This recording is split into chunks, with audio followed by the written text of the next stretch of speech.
ಕರ್ನಾಟಕದಲ್ಲಿ 3 ಪಾಕಿಸ್ತಾನ ಆಗುವಷ್ಟು ವಕ್ಫ್ ಮಂಡಳಿ ಕ್ಲೇಮ್ ಮಾಡ್ತಾ ಇದೆ ಅಂತ ಹುಬ್ಬಳ್ಳಿಯಲ್ಲಿ ಮಾಜಿ ಸಚಿವ ಬಸವನಗೌಡ ಪಾಟೀಲ್ ಯತ್ನಾಳ್ ತಿಳಿಸಿದ್ದಾರೆ. ಇನ್ನು ಇದರ ವಿರುದ್ಧ 2ನೇ ಹಂತದ ಹೋರಾಟ ಶೀಘ್ರವೇ ಆರಂಭವಾಗಲಿದೆ. ವಕ್ಫ್ನಿಂದ ಕರ್ನಾಟಕದಲ್ಲಿ 1.5 ಲಕ್ಷಕ್ಕಿಂತ ಹೆಚ್ಚು ಎಕರೆ ಭೂಮಿ ಕಬಳಿಸುವಂತಹ ಹುನ್ನಾರ ನಡೆದಿದೆ. ರೈತರ ಭೂಮಿ, ಮಠ ಮಂದಿರಗಳ ಭೂಮಿಯನ್ನ ಕಬಳಿಸೋ ಹುನ್ನಾರ ನಡೆದಿದೆ ಅಂತ ಯತ್ನಾಳ್ ಗುಡುಗಿದ್ದಾರೆ. ಇನ್ನೂ 3 ಪಾಕಿಸ್ತಾನ ಆಗಟ್ಟು ಇವತ್ತು ಅವ್ರು ಕ್ಲೇಮ್ ಮಾಡ್ತಾ ಇದ್ದಾರೆ. ಅದಕ್ಕೆ ಈ ಸಂಪೂರ್ಣ ಕಾನೂನನ್ನು ರದ್ದು ಮಾಡಬೇಕು ಅನ್ನೋದೇ ನಮ್ಮ ಬೇಡಿಕೆ ಇದೆ. ಈ ಒಂದು ಅಧಿವೇಶನದಲ್ಲಿ ಈ ಚರ್ಚೆ ಆಗುವುದಿಲ್ಲ. ಇನ್ನು ಬಜೆಟ್ ಅಧಿವೇಶನದಲ್ಲಿ ಅದನ್ನು ತಗೋತೀನಿ ಅಂತ ಹೇಳಿದ್ದಾರೆ. ಇನ್ನೂ 3 ಪಾಕಿಸ್ತಾನ ಆಗಟ್ಟು ಇವತ್ತು ಅವ್ರು ಕ್ಲೇಮ್ ಮಾಡ್ತಾ ಇದ್ದಾರೆ. ಅದಕ್ಕೆ ಈ ಸಂಪೂರ್ಣ ಕಾನೂನನ್ನು ರದ್ದು ಮಾಡಬೇಕು ಅನ್ನೋದೇ ನಮ್ಮ ಬೇಡಿಕೆ ಇದೆ. ಬಳ್ಳಾರಿ ಆಸ್ಪತ್ರೆಯಲ್ಲಿ ಬಾಣಂತಿಯರ ಸಾವು ಪ್ರಕರಣಕ್ಕೆ ಆರೋಗ್ಯ ಸಚಿವ ದಿನೇಶ್ ಗುಂಡೂರಾವ್ ಪ್ರತಿಕ್ರಿಯೆ ನೀಡಿದ್ದಾರೆ. ನಮ್ಮ ವ್ಯವಸ್ಥೆಯ ವೈಫಲ್ಯಗಳಿಂದ ಆಗಿರುವ ಘಟನೆ ಎನ್ನಬಹುದು. ಈಗಾಗಲೇ ಶಿಸ್ತು ಕ್ರಮ ಜರುಗಿಸಿ ನೋಟಿಸ್ ಜಾರಿ ಮಾಡಲಾಗಿದೆ.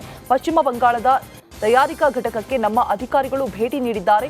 ಔಷಧಿ ಪೂರೈಕೆ ಕಂಪನಿ ವಿರುದ್ಧ ಕಾನೂನು ಕ್ರಮ ಕೈಗೊಳ್ತೀವಿ ಅಂತ ಆರೋಗ್ಯ ಸಚಿವ ದಿನೇಶ್ ಗುಂಡೂರಾವ್ ತಿಳಿಸಿದ್ದಾರೆ. ಇದು ಖಂಡಿತವಾಗಿ ಇದನ್ನ ನಾನು ಹೇಳ್ತೀನಿ, ಇದು ನಮ್ಮ ವ್ಯವಸ್ಥೆಯಲ್ಲಿ ಇದು ದೊಡ್ಡ ಒಂದು ವೈಫಲ್ಯ ಅಂತಾನೆ ಹೇಳಬೇಕು. ಯಾಕಂತ ಹೇಳಿದ್ರೆ ಇದಾಗಿದೆ, ಇದು ಆಗೋದಕ್ಕೆ ಏನು ಕಾರಣ, ಹೇಗಾಯಿತು ಅಂತೆಲ್ಲ ನಾವು ತಿಳ್ಕೊಳ್ಳೇಬೇಕಾಗ್ತದೆ. ಮತ್ತು ಯಾರು ಹೊಣೆಗಾರಿಕೆ ಅದನ್ನು ಕೂಡ ನೋಡಬೇಕಾಗ್ತದೆ. ಮತ್ತು ಆ ಕಂಪನಿ ಮೇಲೆ ಕ್ರಮಗಳು ತಗೊಳ್ಳೋದು ಆಗಬೇಕು. ಯಾಕಂದ್ರೆ ಈಗ ನಾವು ಟೆಸ್ಟ್ ಮಾಡುವಂಥದ್ದು ಫೇಲ್ ಆದಾಗ ಕೇಂದ್ರದ ಲ್ಯಾಬ್ ಅದು ಸರಿ ಇದೆ ಅಂತ ಹೇಳ್ಬಿಟ್ರೆ ನಾಳೆ ಕೋರ್ಟಲ್ಲಿ ಅದೇ ರಿಪೋರ್ಟ್ ಅವರು ಇದು ಮಾಡ್ಕೊಳ್ಳೋದು, ತಗೊಳ್ಳೋದು, ಅಧಿಕೃತ ತಗೊಳ್ಳೋದು, ನಮ್ಗೆ ತಗೊಳ್ಳೋದಿಲ್ಲ. ಸೊ ಇದು ಯಾಕಾಯ್ತು ಅಂತ ನಾವು ಕೇಂದ್ರದವರೆಗೂ ಕೂಡ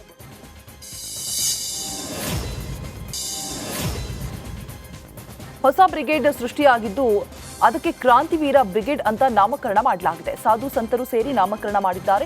ಬಸವನ ಬಾಗೇವಾಡಿಯಲ್ಲಿ ಪೂರ್ವಭಾವಿ ಸಭೆ ಮಾಡಿದ್ದೇವೆ. ಫೆಬ್ರವರಿ 4ರಂದು ಹೊಸ ಕಮಿಟಿ ಕೂಡ ಘೋಷಣೆ ಆಗುತ್ತೆ. ಅಂದು 1000 ಜನ ಸಾಧು ಸಂತರಿಗೆ ಪಾದಪೂಜೆ ಮಾಡ್ತೇವೆ. ಶುದ್ಧೀಕರಣ ಆದ ಬಳಿಕ ನೋಡ್ತೇನೆ. ಪ್ರಾಣ ಹೋದ್ರೂ ಬಿಜೆಪಿ ಬಿಡಲ್ಲ. ಹಿಂದುತ್ವವೇ ನನ್ನ ಉಸಿರು. ಬಿಜೆಪಿಯಲ್ಲಿ ಹುದ್ದೆ ಸಿಕ್ಕಿದೆ. ಪಕ್ಷದಲ್ಲಿ ಎಲ್ಲವೂ ಕೂಡ ಶುದ್ಧೀಕರಣವಾಗಬೇಕು ಅಂತ ತಿಳಿಸಿದ್ದಾರೆ. ಈಗ ಕ್ರಾಂತಿವೀರ ಬ್ರಿಗೇಡ್ ಅನ್ನೋಂಥ ಹೆಸರನ್ನು ಸಾಧು ಸಂತರೆಲ್ಲ ಇಟ್ಟಾಯಿತು. ಅವರು ಒಂದು ಮಾರ್ಗದರ್ಶನ ಮಂಡಳಿ ಅಂತಲೂ ಘೋಷಣೆ ಮಾಡಿದ್ದಾರೆ. ನಾಳೆ ದಿನ ಬಸವನ ಬಾಗೇವಾಡಿನಲ್ಲಿ ಒಂದು ಪೂರ್ವಭಾವಿ ಸಭೆಗೆ ನಾನು ಹೋಗ್ತಾ ಇದ್ದೀನಿ. ಅವರು ಎಲ್ಲ ಸ್ವಾಮಿಗಳು ಬರ್ತಿದ್ದಾರೆ, ಅನೇಕ ಪ್ರಮುಖರು ಬರ್ತಾ ಇದ್ದಾರೆ. ಫೆಬ್ರವರಿ 4ಕ್ಕೆ ಅಲ್ಲಿಗೆ ಹೊಸ ಕಮಿಟಿ ಕೂಡ ಘೋಷಣೆ ಆಗುತ್ತೆ. ಫೆಬ್ರವರಿ 4 ರಥಸಪ್ತಮಿ ದಿನ ಅವತ್ತು ಘೋಷಣೆನೂ ಆಗುತ್ತೆ. ಅವತ್ತು ಒಂದು 1000 ಜನ ಸಾಧು ಸಂತರಿಗೆ ಪಾದಪೂಜೆ ಮಾಡೋ ಮುಖಾಂತರ ಆ ಬ್ರಿಗೇಡ್ ಉದ್ಘಾಟನೆ ಆಗುತ್ತೆ. ಈಗ ರಾಜ್ಯದಲ್ಲಿ ಅಧಿಕಾರ ಹಂಚಿಕೆ ಒಪ್ಪಂದ ಆಗಿದೆ. ಡಿಸಿಎಂ ಡಿಕೆ ಶಿವಕುಮಾರ್ ಹೇಳಿದ್ದು ಸರಿಯಾಗಿದೆ ಅಂತ ಕೋಲಾರದಲ್ಲಿ ಸಚಿವ ಕೆಎಚ್ ಮುನಿಯಪ್ಪ ಅಸಮಾಧಾನವನ್ನು ವ್ಯಕ್ತಪಡಿಸಿದ್ದಾರೆ. ಸಚಿವ ಸಂಪುಟ ಪುನರ್ರಚನೆ ಸದ್ಯಕ್ಕೆ ಇಲ್ಲವೆಂದು ಸಿಎಂ ಸಿದ್ದರಾಮಯ್ಯ ಹೇಳಿದ್ದಾರೆ. ಇನ್ನು ರಾಜ್ಯದಲ್ಲಿ ಸರ್ಕಾರ ನುಡಿದಂತೆ ನಡೆದುಕೊಂಡಿದೆ. ಬಿಜೆಪಿ ಹೆಚ್ಚು ಹೋರಾಟ ಮಾಡಿದ್ದಂತೆಲ್ಲ ಅದು ಕಾಂಗ್ರೆಸ್ಗೆ ಹೆಚ್ಚು ಅನುಕೂಲವಾಗಲಿದೆ ಅಂತ ಸಚಿವ ಕೆಎಚ್ ಮುನಿಯಪ್ಪ ತಿಳಿಸಿದ್ದಾರೆ. ಮಂಡ್ಯದಲ್ಲಿ ಜೆಡಿಎಸ್ ಸಮಾವೇಶ ಮಾಡಿದ್ರೆ ನಮಗೇನು ಸಮಸ್ಯೆ ಇಲ್ಲ ಅಂತ ಕೃಷಿ ಸಚಿವ ಎನ್ ಚಲುವರಾಯಸ್ವಾಮಿ ತಿಳಿಸಿದ್ದಾರೆ. ಈ ಬಗ್ಗೆ ಮಂಡ್ಯದಲ್ಲಿ ಮಾತನಾಡಿದ ಸಚಿವ ಚಲುವರಾಯಸ್ವಾಮಿ ಅವರು, ಸಮಾರಂಭ ಮಾಡೋದಕ್ಕೆ ನಮಗೇನು ಹೊಟ್ಟೆ ಉರಿ ಇಲ್ಲ. ಅವರಿಗೆ ಕೆಲವು ಟೈಮ್ ನೋವಾಗಬಹುದು, ನಮಗೇನು ನೋವು ಆಗೋದಿಲ್ಲ ಅಂತ ಕೃಷಿ ಸಚಿವ ಚಲುವರಾಯಸ್ವಾಮಿ ತಿಳಿಸಿದ್ದಾರೆ. ಈಗ ಸಮಾರಂಭ ಮಾಡ್ಲಿಕ್ಕೆ ನಮಗೇನು ಕೆಟ್ಟ, ಅವರ ಸಮಾರಂಭ ಮಾಡೋಕ್ಕೆ ನಮಗೇನು ಹೊಟ್ಟೆ ಉರಿ. ಈಗ ಅವರೇನೋ ಕೆಲವು ಟೈಮ್ ನೋವಾಗುತ್ತೆ, ನಮಗೇನು ನೋವಾಗಲ್ಲ. ಅಲ್ಲ, ಒಂದು ಕಡೆ ಹಾಸನ ಅಂದರೆ ದೇವೇಗೌಡ ತವರು ಜಿಲ್ಲೆ, ಅಲ್ಲೋಗಿ ದೊಡ್ಡ ಮಟ್ಟಕ್ಕೆ ಸಮಾವೇಶ ಮಾಡಿದ್ರಿ. ಈಗ ಮಂಡ್ಯದಲ್ಲಿ ಮಾಡ್ತಾ ಇದ್ದಾರೆ. ಬಹುಶಃ ಐತಿಹಾಸಿಕವಾದಂಥ ಹಾಸನದಲ್ಲಿ ಪ್ರಪ್ರಥಮವಾಗಿ ನನ್ನ ಕಂಡಂಗೆ 30-40 ವರ್ಷದಲ್ಲಿ ಕಾಂಗ್ರೆಸ್ನಲ್ಲಿ ಈ ಥರದ ಒಂದು ಸಮಾವೇಶ ಆಗಿರೋದು ಪ್ರಪ್ರಥಮ. ಜನಕಲ್ಯಾಣ ಸಮಾವೇಶದಲ್ಲಿ ಕಾಂಗ್ರೆಸ್ ಪಡೆ ಜೆಡಿಎಸ್ ವಿರುದ್ಧ ವಾಗ್ದಾಳಿ ನಡೆಸಿದ ಹಿನ್ನೆಲೆ ಹಾಸನದಲ್ಲಿ ಮಾಜಿ ಸಚಿವ ಎಚ್.ಡಿ. ರೇವಣ್ಣ ಕಾಂಗ್ರೆಸ್ ವಿರುದ್ಧ ವಾಗ್ದಾಳಿ ಮಾಡಿದ್ದಾರೆ. ಈ ಜಿಲ್ಲೆಗೆ ದೇವೇಗೌಡರು ಏನ್ ಬೇಕೋ ಅದನ್ನ ಮಾಡಿದ್ದಾರೆ. ಹಾಸನದಲ್ಲಿ ಕಾಲೇಜು, ಬಸ್ ಸ್ಟ್ಯಾಂಡ್, ಆಸ್ಪತ್ರೆ, ಹಾಸನ ಮೈಸೂರು ರೈಲ್ವೆ ಎಲ್ಲವನ್ನೂ ಕೂಡ ಮಾಡಿದ್ದಾರೆ. ದೇವೇಗೌಡರು ಹಾಸನಕ್ಕೆ ಏನ್ ಮಾಡಿದ್ದಾರೆ ಎಂದು ಬಂದು ನೋಡ್ಲಿ ಅಂತ ಮಾಜಿ ಸಚಿವ ಎಚ್.ಡಿ. ರೇವಣ್ಣ ಗುಡುಗಿದ್ದಾರೆ. ಹಾಸನದಲ್ಲಿ ಯಾವ್ಯಾವ ಗುಡ್ಡೆ ಇವೆ ಅನ್ನೋದನ್ನ ಕಾಲ ಬಂದಾಗ ಹೇಳ್ತೀನಿ. ಸಾಕ್ಷಿ ಗುಡ್ಡೆ ಯಾವ್ಯಾವ ಐತೆ ಬಂದರೆ ಅವ್ರು ಬಂದರೆ ನಾನು ಕರ್ಕೊಂಡೋಗಿ ಇಂತಿಂಥ ಕಡೆ ಸಾಕ್ಷಿ ಗುಡ್ಡೆ, ಹಾಸನ ಬಸ್ ಸ್ಟ್ಯಾಂಡ್, ಇಡೀ ಇಂಡಿಯಾ ದೇಶದಲ್ಲಿ ಫಸ್ಟು ಬಸ್ ಸ್ಟ್ಯಾಂಡ್ ಇರೋದು, ಹಾಸನ ಬೆಂಗಳೂರು ರೈಲ್ವೆ ಮಾರ್ಗ ಇರ್ಬೋದು, ಹಾಸನದು 4 ಲೈನ್ ರಸ್ತೆ, ಹಾಸನ ಟು ಬೆಂಗಳೂರು 4 ಲೈನ್ 2700 ಕೋಟಿ, ಮತ್ತು ಹಾಸನ ತಡೀರಿ, ಹಾಸನಿಂದ ಮತ್ತೆ 24 ಫ್ಲೈಓವರು 900 ಕೋಟಿಗೆ, ಮತ್ತು ಅದಲ್ಲದೆ ಇವತ್ತು ಹಾಸನ ಮೆಡಿಕಲ್ ಕಾಲೇಜ್ಗೆ 250 ಕೋಟಿ ಕೊಟ್ಟಿದ್ದು, ಕಾಲೇಜ್ ಬಿಲ್ಡಿಂಗ್ ಹೊಸ ಬಿಲ್ಡಿಂಗ್ ಕಟ್ಟಿದ್ದೀವಿ ನಾವು, ಕಟ್ಟೋದು ಅವ್ರು ಉದ್ಘಾಟನೆ ಮಾಡೋದು. ಜೆಡಿಎಸ್ ಪಕ್ಷದ ಕೆಲ ಬೆಳವಣಿಗೆ ಕುರಿತು ಸಮೃದ್ಧಿ ಮಂಜುನಾಥ್ ಅಸಮಾಧಾನವನ್ನ ಹೊರಹಾಕಿದ್ದಾರೆ. ಕೋಲಾರದ ಮುಳಬಾಗಿಲು ಜೆಡಿಎಸ್ ಶಾಸಕ ಈ ರೀತಿ ಬೇಸರವನ್ನ ಹೊರಹಾಕಿದ್ದಾರೆ. ನಾನು ಏಕಾಂಗಿಯಾಗಿ ಹೋರಾಟ ಮಾಡಿ ಬೆಳೆದವನು, ನಾನು ಯಾರ ಹಂಗಲ್ಲೂ ಕೂಡ ಇಲ್ಲ. ಹಿಂದೆ 1500 ವೋಟ್ನಿಂದ ಸೋತಿದ್ದೆ, ಈಗ 30,000 ಮತಗಳಿಂದ ಗೆದ್ದಿದ್ದೇನೆ. ನಾನು ಪಕ್ಷದ ಮೇಲೆ ಬಿದ್ದು ಏನೂ ಕೂಡ ಕೇಳೋದಿಲ್ಲ, ನನ್ನ ಬಳಸಿಕೊಂಡರೆ ಪಕ್ಷಕ್ಕೆ ಒಳ್ಳೆಯದು ಅಂತ ಶಾಸಕ ಸಮೃದ್ಧಿ ಮಂಜುನಾಥ್ ತಿಳಿಸಿದ್ದಾರೆ.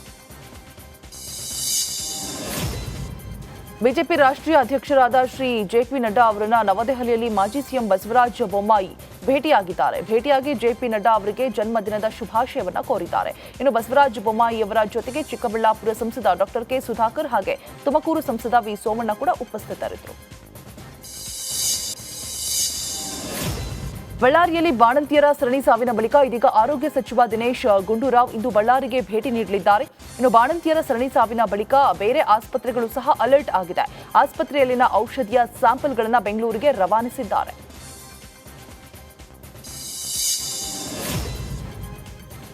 ಮಡಾಳ್ ವಿರೂಪಾಕ್ಷಪ್ಪ ಪುತ್ರ ಕೆಎಸ್ ಡಿಎಲ್ನಲ್ಲಿ ಲಂಚ ಪಡೆದು ಪ್ರಕರಣ ಸಂಬಂಧ ಲೋಕಾಯುಕ್ತ ಪೊಲೀಸರಿಂದ ಚಾರ್ಜ್ ಶೀಟ್ ಸಲ್ಲಿಕೆಯಾಗಿದೆ.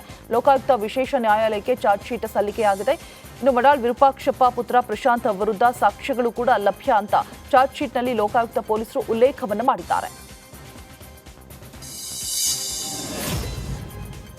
ರೇಣುಕಾಸ್ವಾಮಿ ಕೊಲೆ ದರ್ಶನ್ಗೆ ಕೋರ್ಟ್ ಶಾಕ್ ಕೊಟ್ಟಿದೆ. ದರ್ಶನ್ ಮಧ್ಯಂತರ ಹಾಗೂ ರೆಗ್ಯುಲರ್ ಬೇಲ್ ಅರ್ಜಿ ನೀಡದಂತೆ ಎಸ್ಪಿಪಿ ಪ್ರಸನ್ನಕುಮಾರ್ ಪ್ರಬಲ ವಾದವನ್ನು ಮಂಡಿಸಿದ್ದಾರೆ. ಮಧ್ಯಂತರ ಹಾಗೂ ರೆಗ್ಯುಲರ್ ಬೇಲ್ ಅರ್ಜಿ ನೀಡದಂತೆ ಎಸ್ಪಿಪಿ ಪ್ರಸನ್ನಕುಮಾರ್ ಪ್ರಬಲ ವಾದ ಮಂಡಿಸಿದ್ದು ಡಿಸೆಂಬರ್ 9ಕ್ಕೆ ಜಾಮೀನು ಅರ್ಜಿ ವಿಚಾರಣೆ ಮುಂದೂಡಿದ್ದಾರೆ.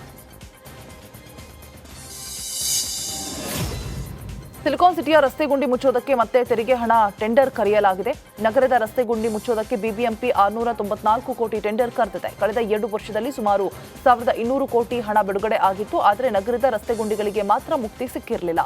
ಇದೀಗ ಬಿಬಿಎಂಪಿ ಸಾರ್ವಜನಿಕರ ತೆರಿಗೆ ಹಣದಲ್ಲಿ ಮತ್ತೆ 694 ಕೋಟಿಗೆ ರಸ್ತೆ ಗುಂಡಿ ಮುಚ್ಚೋದಕ್ಕೆ ಟೆಂಡರ್ ಕರೆದಿದೆ.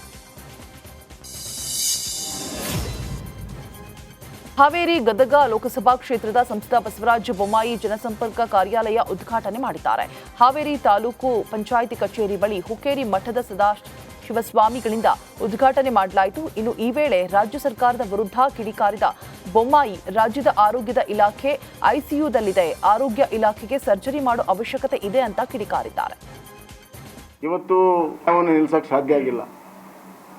ಯಾಕೆ ಅಲ್ಲಿ ಇವತ್ತವರೆಗೂ ಸೆಕ್ರೆಟರಿ ಕೂಡ ಭೇಟಿ ಕೊಟ್ಟಿಲ್ಲ? ಯಾಕೆ ತಲೆದಂಡ ಆಗಿಲ್ಲ? ಒಂದು ತಲೆದಂಡ ಆಗಿಲ್ಲ. ಯಾಕೆ ತಲೆದಂಡ ಆಗಿಲ್ಲ? ಇಷ್ಟು ಸಾವಾದರೂ ತಲೆದಂಡ ಆಗಿಲ್ಲ ಅಂದರೆ